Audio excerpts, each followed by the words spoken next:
Hello friends, আসসালামু আলাইকুম। চলে আসলাম আবারও নতুন একটা ভিডিও নিয়ে। বাসায় তৈরি করলাম কাঁঠালের বিচি দিয়ে লটকে শুটকির ভর্তা এবং কলমি শাক ভাজি।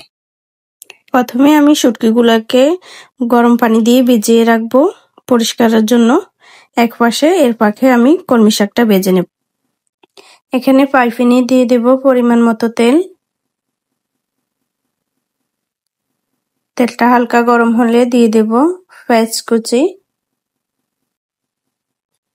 এবং কাঁচামরিচ কুচি।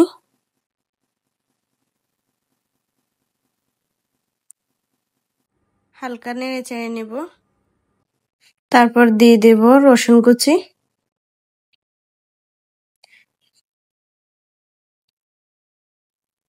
হালকা লাল হয়ে গেলে দিয়ে দেব পরিমাণ মতো লবণ এবং হলুদের গুঁড়া, যেন কালারটা সুন্দর আসে। তারপর দিয়ে দেব শাকগুলো নেড়ে চেড়ে নিব। আরেক পাশে প্যানে আমি ভর্তার জন্য কাঁঠালি বিচিগুলো ভেজে নেব। আপনারা চাইলে কাঁঠালি বিচিগুলো সিদ্ধ করেও নিতে পারেন, তবে আমি ভেজে নিচ্ছি।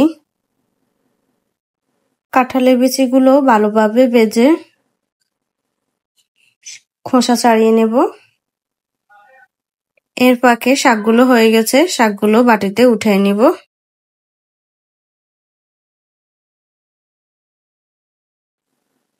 এবার গরম পানিতে ভিজিয়ে রাখা শুটকিগুলো ভালোভাবে পরিষ্কার করে নেব, যেন শুটকির গায়ে কোনো ময়লা না থাকে। পাইপিনি দিয়ে দিচ্ছি হালকা তেল পরিষ্কার করে রাখা শুটকিগুলো ভাজার জন্য। এতে দিয়ে দিলাম শুটকিগুলো।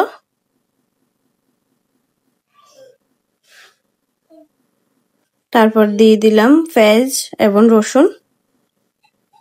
এগুলা ভালোভাবে ভেজে নেব। তারপরে লাল মরিচ দিয়ে দিলাম।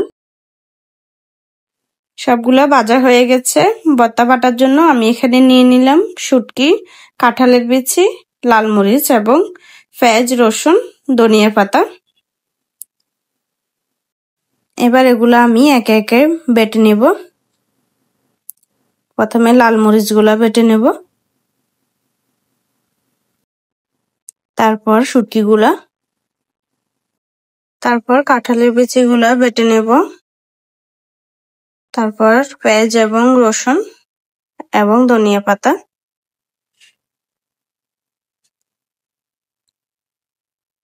একে একে সবগুলা বাটা হয়ে গেলে দিয়ে দেব পরিমাণ মতো লবণ। এবার সবগুলা ভালোভাবে মেখে নেব। দিয়ে দেব হালকা সরিষার তেল। সরিষার তেলগুলোর সাথে ভালোভাবে মিশিয়ে নেব। এখন তৈরি হয়ে গেল কাঁঠালের বিচি দিয়ে লটকা শুটকির ভর্তা এবং কলমি শাক ভাজি।